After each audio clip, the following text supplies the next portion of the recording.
কি হয়েছে মা, তুমি এরকম করে বসে আছো কেন?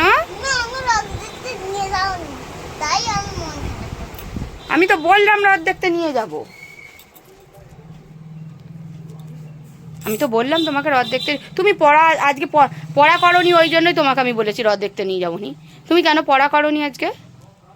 তুমি যে স্কুলে গিয়েছিলে, তোমার ইরেজার খুঁজে পাইনি আমি, তুমি সব হারিয়ে আসো কেন বলো? বলো কি? শুধু সেদিন ফোনটাও পড়ে গেল। আজকে তুমি এরকম করছো, রোদ দেখতে নিয়ে যাবে না? রথ দেখতে আমি কি নিয়ে যাব না বলেছি? আমি বলেছি তুমি পড়া করো না, তুমি স্কুলে যেতে চাইছো না, তোমার তো সামনে 1 তারিখ থেকে পরীক্ষা, বলো। তাহলে তুমি আমার যদি কথাগুলো শোনো, তাহলে আমি কি তোমাকে আর বকবো? আমি কি নিয়ে যাব না? কালকে যে তুমি অন্নপ্রাশন বাড়ি সোনারপুর থেকে ঘুরে এলে, তাহলে সেটা তো কই বললে না যে মা তুমি আমায় নিয়ে যাওনি। তুমি কথা শুনেছো বলে আমি নিয়ে গেছি, তাহলে আজকেও তুমি আমার কথাটা শুনো, শুনবে তো?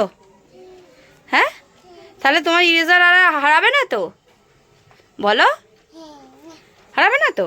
তুমি ভালো মেয়ে হয়ে যাবে। আর এই টেরিটা কে দিয়েছে? তোমার আজকে প্রবলেমটা হচ্ছে তোমাকে রথ দেখতে নিয়ে যাব না বলে তুমি রাগ করেছো, তাই তো? হ্যাঁ, আমার দিকে তাকিয়ে কথা বলো। হ্যাঁ, তুমি ওই জন্য রাগ করেছো? তাহলে রথ দেখতে নিয়ে যাবো, তাহলে পড়া করবে?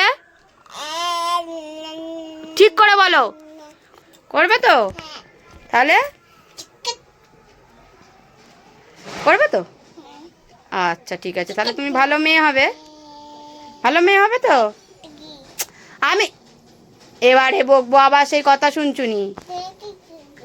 বলো বলো বলো। আমি কিছু বলবো কি?